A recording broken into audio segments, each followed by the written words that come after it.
Florent reçoit un appel de Johanna. Claire et Myriam ne sont plus mises en examen. Tout le monde est ravi d'entendre cette nouvelle, y compris Kyra à qui il tarde de l'annoncer à Camille. Plus tard, Claire donne rendez-vous à Céline pour lui remettre le reste des documents comme convenu. Au lycée, Camille et Kyra savourent la bonne nouvelle et se réjouissent que l'histoire n'ait pas pris une tournure plus grave.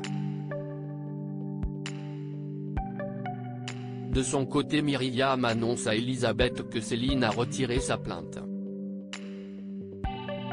Elisabeth est ravie et lui confie avoir eu très peur pour elle, surtout au vu de la lettre d'aveu qu'elle avait rédigée. Myriam la remercie de l'avoir empêchée d'envoyer cette lettre et Elisabeth lui avoue que c'est aussi parce qu'elle comptait sur elle pour la marque. L'envoi de cette lettre aurait pu ruiner sa carrière. Enzo et Kyra vont au supermarché. Il lui demande des nouvelles concernant les problèmes avec Camille et le Var.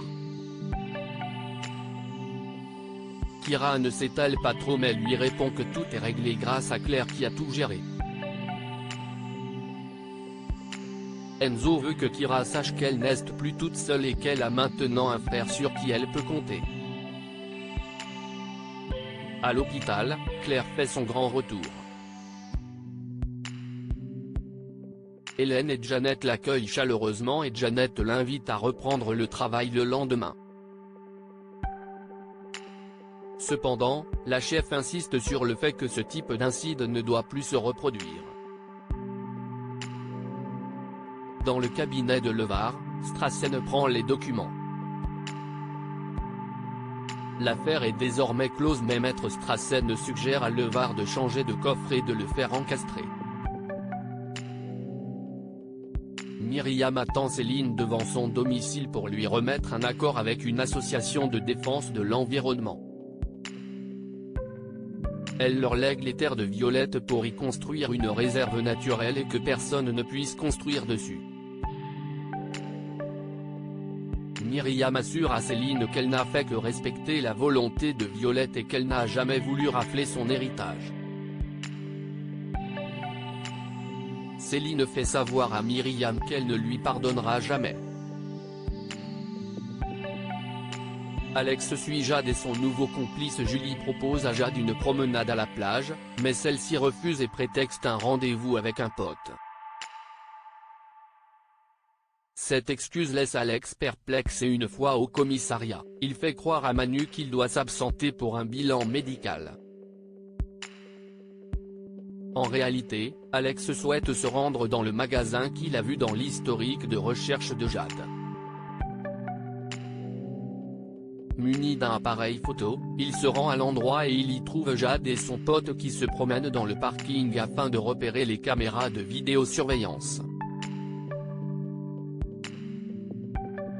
Lorsqu'il les suit dans le parking souterrain, il comprend que Jade et son ami attendent les convoyeurs de fond.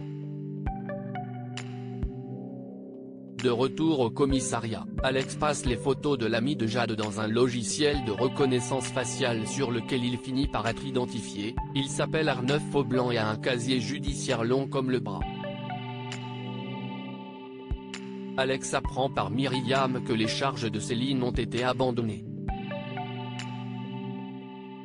Il lui pose quelques questions sur le supermarché dans lequel elle travaillait avant, car il s'avère que c'est dans le même supermarché que Jade et son complice ont fait du repérage.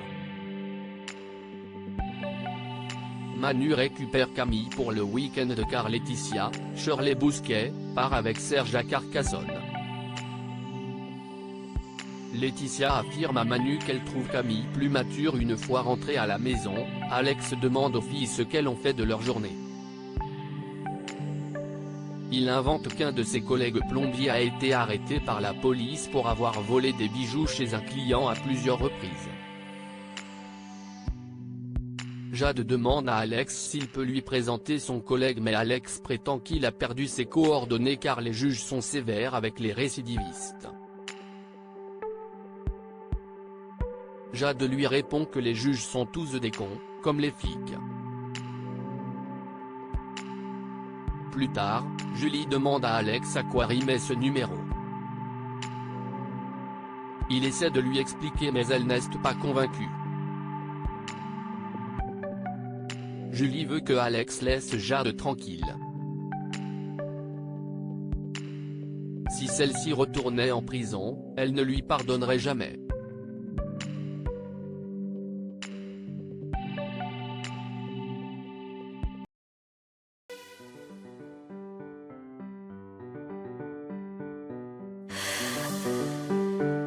The man I love just had a heart attack,